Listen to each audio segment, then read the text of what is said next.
கொஞ்சமாவது பொம்பளை பிள்ளைன்னு பொறுப்பு இருக்கா? என்னமோ நடு சாம 12 மணி அவன் மாதிரி என்ன உறங்கிட்டு கிடக்காளுவோ. காலேஜ் போகணும் பள்ளியோடம் பண்ணணும் கொஞ்ச நேரத்தில் என்ன பரபரப்பாளுவோ தெரியுமா? நான் காலையில் ரெக்கையை கட்டிட்டு பறக்கணும். ஒருத்தியாச்சும் எழும்புறாளா? காலையில் எழுந்திரிச்சு ஏதாச்சும் ஒரு வேலையை பார்ப்பா வெட்டியை பார்ப்பான்னு ஒன்றும் கிடையாது. காலையில் ஏந்திக்கிறது திங்கிறது கிளம்பி போகிறது, அங்கேயிருந்து வர்றது திங்கிறது கடந்து உறங்குறது, இதே ஒரு பொழப்பா போச்சு. அம்மைக்கு கொஞ்சமாவது ஒரு ஒத்தாசையாக இருக்கணும்னு இந்த பிள்ளைகளுக்கு இருக்கா பத்தியா? என்னை பற்றியெல்லாம் எங்கேயாவது ஒரு வாக்கப்பட்டு 2 விளக்கம் தட்டி வாங்கினாதான் தெரியும் டி உங்களுக்கெல்லாம். ஏட்டி எலும்புடி பாத்தியா என்ன கொழுப்ப? இவ்வளோ நேரம் கடந்து கட்டிக்கிட்டு கிடக்க நாய் கணக்கா எனக்கு என்னான்னு பிறண்டு படுக்க பத்தியா? அப்போ கொஞ்சம் கூட பயம் கிடையாது.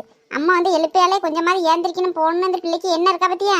2 செடிக்கையும் விளக்க மத்த கட்டி எடுத்து 2 வாங்கினேன்னு வையன் சரியா போயிடும். எல்லாம் அவங்கள சொல்லணும், இல்லை அவங்க கொடுக்குற செல்லம் தான் இது கடந்து ஆடிட்டு கிடக்கு. இடி சோனி ஏ சத்தியா இடி எலும்பு கட்டி மணி என்ன ஆகுதுன்னு தெரியுமா? அதாவது ஊர் பிள்ளையெல்லாம் பள்ளியிடத்துக்கு கிளம்பியாச்சு.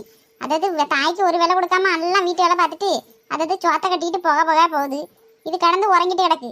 எட்டி எலும்பு கட்டி டெய்லி இப்படியே விட்டு இதே பொழப்பா போயிட்டு ஒரு நாளாச்சு நல்லா துவாச்ச பரட்டி கம்பியில் காய வச்சு நல்லா நெருப்பில் பற்ற வச்சு இப்படி சூத்திர இழுத்தாருந்து நீங்களாம் அடங்குவீங்க. இப்படியெல்லாம் சொன்னால் சரிப்பட்டு வரமாட்டேன். எப்போ போல ஒரு வைத்தியம் கொடுத்தா தான் அடங்குவீங்க பத்தியலா? அம்மா ஏமா இப்படி காலையிலே சவட்டியா? என்னைக்காவது ஒரு நாளாச்சு நிம்மதியாக எழுப்பியிருக்கியா?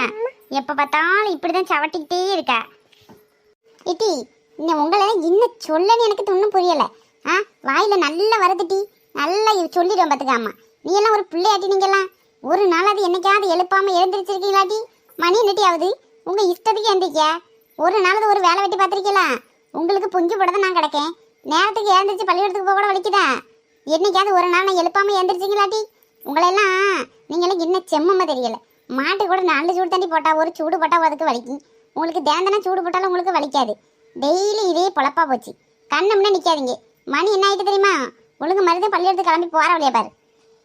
எங்கே தான் எனக்குன்னு கடந்து வந்து வாய்ச்சால் உள்ள தெரியலம்மா. என் பாட்டை வாங்கிறதுக்கு இதுங்களுக்கு வேலை செஞ்சு எனக்கு குறுக்கு வழி கண்டு போச்சு. முட்டி வழியும் கிளம்பிட்டு இன்னும் என்னென்னதான் பண்ண போகிற தெரியல. என்னை கொண்டு நேரம் வச்சு சுருவாட்டில் வச்சு அடக்கம் பண்ணாதான் இவ்வளோ அடங்கோல பிறகு. ஒரு நாளைக்கு ஒரு அம்மா இவ்வளோ வேலை செய்யாலே. ஏதாவது ஒன்று ஒத்தாசி செய்வோம் போவோன்னு ஏதாவது என்ன இருக்கா? காலையிலே ஆரம்பிச்சிடுவோம். இனிமே மயிறு இப்படி சண்டையை போட்டுக்கிட்டு சாயந்தரம் வரைக்கும் பஞ்சாயத்து பண்ணிகிட்டே கிடக்கணும். இதான் பொழப்பு. இது என்ன காலையில் பல்லு இழிச்சிட்டு பார்த்துட்டு இருக்கா? நிம்மதியா சந்தோஷமா? நீனு கிடந்து உறங்கிட்டு கிடந்ததுக்கு நானும் சேர்ந்து